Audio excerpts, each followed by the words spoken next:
നമ്മുടെ ബീഫ് ഇവിടെ റെഡിയായി വന്നിട്ടുണ്ട്. ഇനി അത് സെർവ് ചെയ്യാനായിട്ട് ഒരു ബനാന ലീഫിലേക്ക് മാറ്റാം.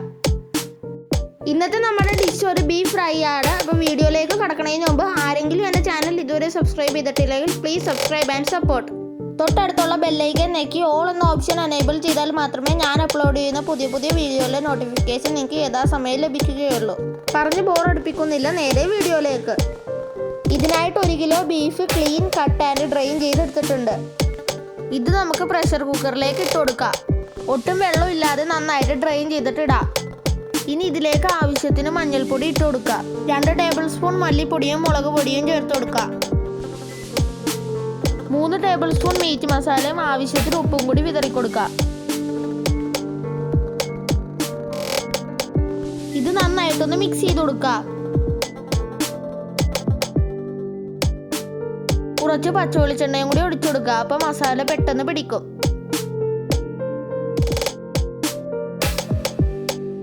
ഇനി പ്രഷർ കുക്കർ മൂടി വെച്ച് 5-6 വിസിൽ വരുന്നത് വരെ നന്നായിട്ട് വേവിച്ചെടുക്കുക. ഈ സമയം കൊണ്ട് ഫ്രൈ ചെയ്യാനായിട്ടുള്ള സവാളയൊക്കെ വഴറ്റിയെടുക്കുക. എണ്ണ നന്നായി ചൂടായി വന്നിട്ടുണ്ട്. ഇനി ഇതിലേക്ക് കുറച്ച് കറിവേപ്പില ഇട്ട് വഴറ്റിയെടുക്കുക. ഇനി കട്ട് ചെയ്ത് വെച്ചിരിക്കുന്ന 3 മീഡിയം സൈസുള്ള സവാള ഇതിലേക്ക് ഇട്ട് വഴറ്റിയെടുക്കുക. ലേശം ഉപ്പ് കൂടി ചേർത്ത് കൊടുക്കുക. അപ്പോൾ സവാള പെട്ടെന്ന് വഴറ്റി കിട്ടും. ചെറുതായി കളറ് മാറി വന്നിട്ടുണ്ട്. ഇനി കുറച്ച് സമയം കൂടി വഴറ്റി കൊടുക്കുക. ഇപ്പൊ നന്നായി ഗോൾഡൻ കളറായി വന്നിട്ടുണ്ട്. ഇനി ഇതിലേക്ക് ചോപ്പ് ചെയ്ത് വെച്ചേക്കുന്ന ഇഞ്ചി വെളുത്തുള്ളിയും ചേർത്ത് കൊടുക്കുക.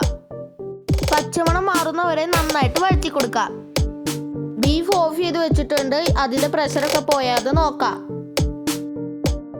ബീഫ് കുക്കായി വന്നിട്ടുണ്ട്. നമ്മൾ ഇതിൽ ഒട്ടും വെള്ളം ചേർത്തിരുന്നില്ല, പക്ഷെ ഇതിൽ നല്ലോണം വെള്ളമുണ്ട്.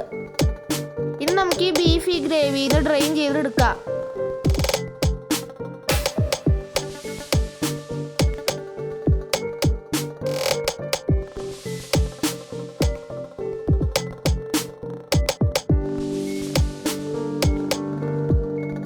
സവാളയിലേക്ക് മീറ്റ് മസാല, മല്ലിപ്പൊടി, മുളക് പൊടി നന്നായിട്ട് മിക്സ് ചെയ്ത് പച്ചമണം മാറുന്നവരെ വഴറ്റി കൊടുക്കുക.